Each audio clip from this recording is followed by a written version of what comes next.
وعن اللي جابتك.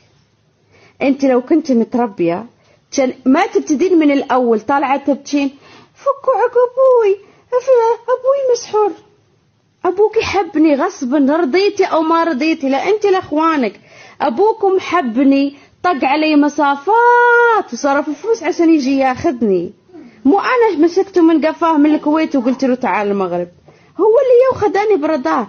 دششوا هالفكرة براسكم.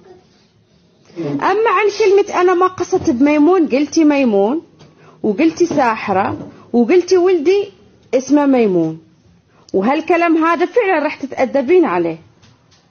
الشر تأديب، راح تتأدبين عليه.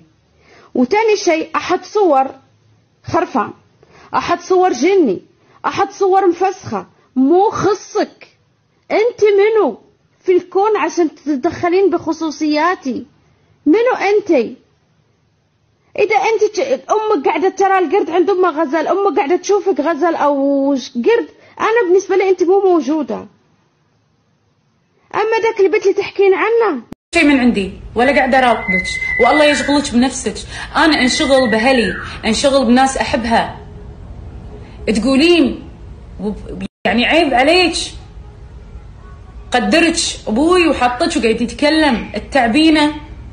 ليش؟ ترى ابوي امس كان بالموجود في المستشفى. اخواني ليش شنتي حرب؟